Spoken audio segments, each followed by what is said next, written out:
More than 130 years ago, the city of Chicago, Illinois seemed too grand to be real. This was the location of the 1893 World's Fair, also known as the Columbian Exposition. At the heart of this historical phenomenon was an ephemeral metropolis known as the White City. The fairgrounds sprawled over 600 acres, featuring more than 200 monumental structures that defied imagination. The manufacturers and liberal arts building alone covered nearly 32 acres. With the capacity to fit 4 of the great Roman Colosseum inside and seat 300,000 people, its vastness was almost incomprehensible. One of the event's most iconic images is the 65-foot golden statue of the Republic, gleaming in the sun and towering over the central lagoon of an elaborate canal system. Borrowing ideas from ancient Venice, visitors could cover more territory by traveling in Venetian-style gondolas through the canals that spanned most of the fairgrounds. Norway even sailed a full-sized replica of a Viking ship across the ocean to be put on display.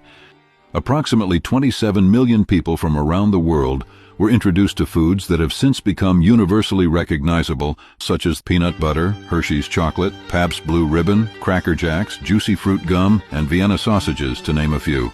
The integration of electrical power into nearly every aspect of our lives can, in many ways, be traced back to this event.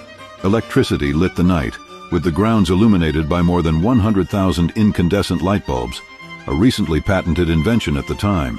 Technological marvels such as the first practical electric automobile and the first electric kitchen with an automatic dishwasher were also introduced. The entertainment area brought to the public the concept of amusement parks, with attractions, sideshows, international villages, and the first widespread use of souvenir merchandise like postcards, coins, and other memorabilia. Interestingly, spray paint and the concept of whitewashing can also be traced to the fair. The very first Ferris wheel was created for the event by bridge builder and steel magnate George Washington Gale Ferris. As the story goes, he sought to rival the Eiffel Tower, the highlight of the 1889 Paris Fair. At 264 feet tall, his wheel could accommodate 2,160 people at a time and offered panoramic views of the entire fairgrounds. The precursor to the electric moving sidewalk from the 1900 Paris Expo was also debuted in Chicago. It was constructed on the pier to save people from having to walk the 2,500-foot length to and from their steamships. Much like its successor in Paris, there were multiple platforms moving at different speeds in a looping circuit. The first platform was for standing and moved at only 3 miles per hour, while the second, fitted with benches, moved slightly faster at 6 miles per hour. As we delve deeper into the World's Fair events, a pattern begins to emerge, one that seems to defy the conventional history we've all been taught. In cities all over the world, we consistently see the same grand and ornate structures, civil engineering and infrastructure projects being constructed on a colossal scale within an impossible time frame. Less than 30 years after the Civil War, we find cities like Chicago looking as if they could be part of Vatican City or anywhere else in Old World Europe. Yet we're told that everything was built using wood, plaster, and temporary materials, with the intention of demolishing them when the fair ended.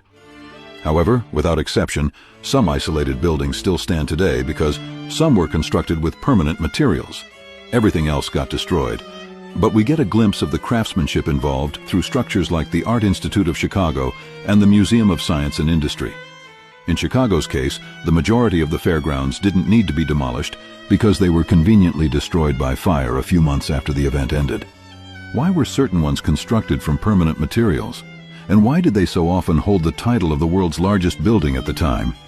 It raises the question, how could the world's largest buildings have been constructed using mostly temporary materials? Are we to believe that just over a century ago, people made a habit of building some of the largest, most magnificent, and ornate buildings ever seen, only to use them for a few months?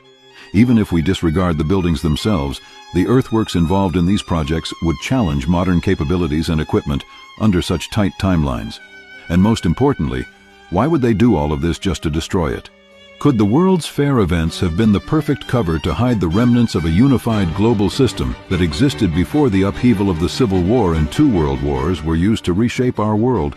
The similarities between the narratives surrounding the fairs, the architecture, and the scale all seem to point to something more than coincidence. It suggests a carefully orchestrated erasure of a past we were never meant to remember.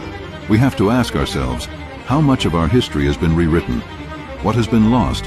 and how much has been hidden in plain sight?